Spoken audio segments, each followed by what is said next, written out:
basicamente indo no encontro do que eu propus no meu blog há um mês, que é a confecção de cladogramas no ensino. E vou começar de um jeito que talvez você ache muito estranho. A confecção de cladogramas no ensino fundamental 1.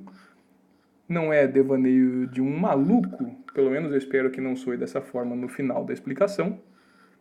É sim uma tentativa de introjetar um ensino de evolução já nas fases mais iniciais da educação, para que erros não se perpetuem e sejam difíceis de serem desconstruídos mais tarde. Portanto, eu vou dar um exemplo, na edição do mês passado do blog Águas Livres. Eu comentei um pouquinho sobre como fazer isso, mas de repente algum exemplo, ou como fazer isso na prática, talvez tenha faltado explicar. É o que eu vou tentar fazer então, desta vez. Venha comigo. Vamos imaginar aqui um cenário em que 3 táxons sejam escolhidos. E por que 3? Porque seria um pouco mais complexo, não teria uma resolução óbvia. É claro que a gente está pensando aqui em crianças, mas teremos que ir um passo além se quisermos que eles pensem um bocadinho,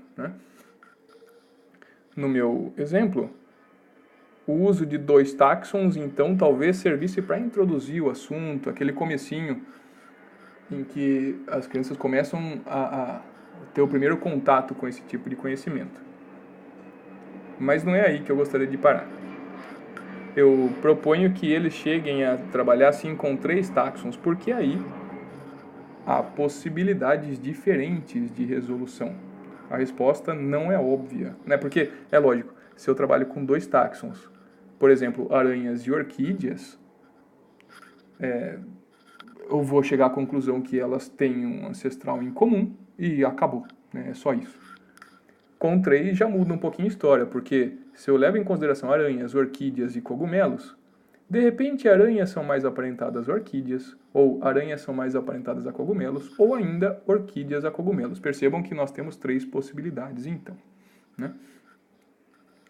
E então, pensando aqui num contexto, uma mata qualquer, eu faço questão de incluir aqui uma planta, e poderiam ser 2 plantas que fosse, A questão é de explorar a biodiversidade. E eu vou partir dessas 3 para tornar o exemplo bastante extremo, Eu nem recomendaria que fossem usadas essas. Mas é claro, você que é professor ou vai tentar ensinar alguma coisa parecida para um grupo de pessoas, é preciso que saiba bem mais do que você vai ensinar. Então eu escolho esses 3 aqui para a gente usar e para a gente discutir como exemplo, Quando eu digo a gente, é claro, você vai estar aí por conta própria, Mas eu espero que você vá pensando e refletindo sobre aquilo que eu estou apresentando aqui. Muito bem. Então, num cenário qualquer, poderia ser um cenário de Mata Atlântica, por exemplo, uma mata tropical, uma região brasileira. Eu poderia encontrar, então, árvores. Fiz questão de incluir, inclusive, como objeto de estudo, as orquídeas. Veja que eu faço questão de colocar no plural, inclusive para parar com essa coisa de a aranha, a orquídea, totalmente essencialista, como se todas fossem uma só coisa, tem uma diversidade embutida em cada um desses grupos, é bom que se lembre disso, Então aqui eu teria 4 orquídeas que serão alvo do nosso estudo. Tenho 4 aranhinhas perdidas aqui também, perdidas sob o nosso ponto de vista, nas árvores, além do que alguns cogumelos. Usando esses seres, já seria possível fazer algum tipo de reflexão aqui. E o primeiro passo seria identificá-los, e isso nós já fizemos. Perceba que eu representei uma aranha só daquela população. É bom lembrar que elas são diferentes entre si, Aqui é só para reduzir o trabalho de reproduzi-las todas. Mesma coisa quando eu falo dos cogumelinhos e também das orquídeas. E para facilitar ainda mais a comunicação, vou chamar esse grupo de A, esse de C, esse de O. Ora, não é por acaso, Você deve imaginar por que eu escolhi essas letras. Bom, o modelo já é pré-apresentado para os alunos. Numa situação dessa com 3 táxons, não tem outro jeito.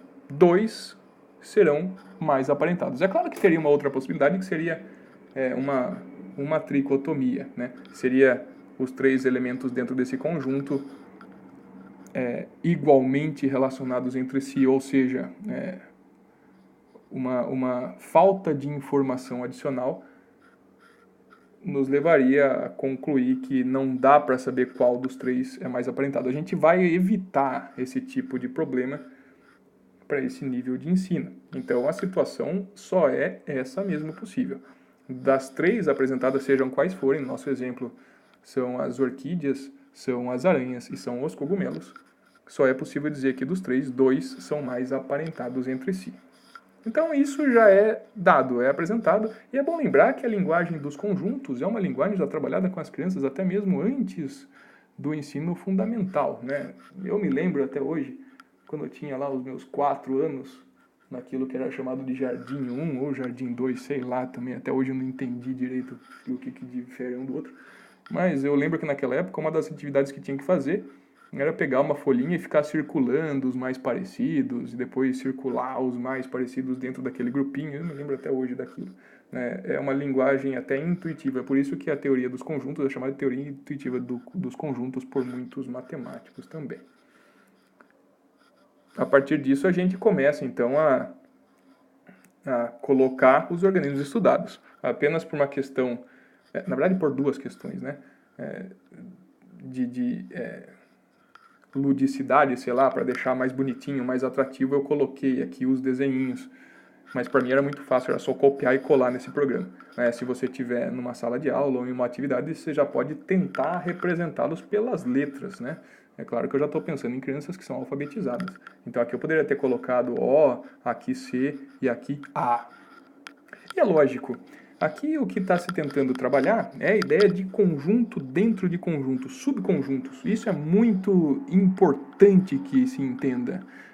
Toda a ideia de padrão regendo a diversidade, diversidade dentro de padrão e padrão dentro da diversidade. São grupos dentro de grupos, isso é fundamental para se entender a evolução atualmente. Muito bem.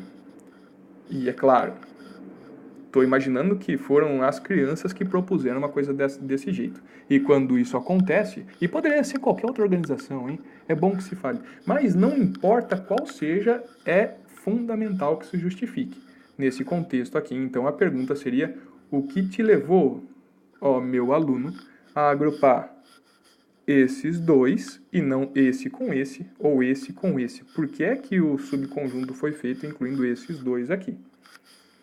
Bom, eu me fazendo de aluno, né, mas claro, né, conversando com você, professor, que já deve ter noção disso também, poderia ter feito um agrupamento como esse. Aqui o conjuntão geral, incluindo os 3, tem que ter também uma justificativa para os 3 estarem aí, e no caso é que eles reproduzem-se. E dentro desse grupo dos que se reproduzem, ainda há um subgrupo que são aqueles que é formado por aqueles que alimentam-se de outros seres vivos, né? São esses 2 aqui. Então estaria definido o subconjunto. E a gente já está bem perto aqui de um cladograma, né? E você fala, era impossível que eles fizessem, né? Veja, se essa é a condição, se esse é o agrupamento, com esses 2 aqui dentro, eu já começo a especular qual seria, ou quais seriam as relações de parentesco envolvidas. Vejamos então.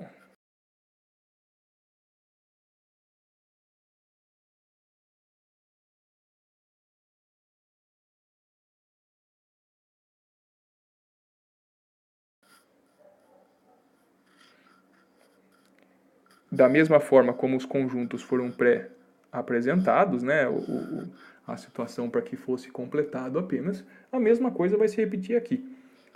E de propósito eu coloquei essa dicotomia à esquerda, isso deve ser enfatizado, o cladograma não deve ser visto da esquerda para a direita, e sim sempre da raiz para os terminais. Então tanto faz se eu vou deixar esse clado para cá, essa bifurcação para cá e esse ramo para cá, ou vice-versa, isso não importa. Fiz questão de deixar assim para enfatizar exatamente isso, mas tanto faz, tanto faz. É importante que se trabalhe isso também. Muito bem, estou só recordando a situação em que tínhamos abandonado os conjuntinhos. Temos que transformar isso então, ou transpor isso aqui, para esse diagrama que lembra uma raiz, que lembra uma árvore com raiz, melhor dizendo, chamado de cladograma. É um tipo de dendrograma, né? Dendrograma, dendron, vem de árvore, né? Uma árvore filogenética, árvore evolutiva. E olha aí, né? Chega a ser até espantoso de fácil, né? Se eu tinha esses dois mais próximos, eu vou colocar na situação mais próxima possível que os une e apenas aos dois. E qual que era a característica que os unia mesmo? Bom, a de alimentar-se de outros seres. Sobrou um ramo solto. E quem é que deve entrar aí? Não precisa ser também muito genial para concluir que eram as orquídeas. Então aqui nós teremos aranhas e cogumelos compartilhando um ancestral. Esse ancestral deveria já se alimentar de outros seres vivos, e essa característica foi herdada pelos descendentes. Assim como os três também compartilham um ancestral que é mais antigo, que tinha capacidade de se reproduzir, que também foi herdada pelos descendentes aqui. E no caso, os descendentes desse ancestral são as orquídeas e o ancestral das aranhas e dos cogumelos, não é? E com isso, nós temos uma situação bastante propícia, de repente, para que os alunos entendam coisas como isso aqui, que nós chamaríamos de cladograma. É claro que você não pretende jogar isso aqui na cara de uma criança de 8 anos, 9 anos de idade, né?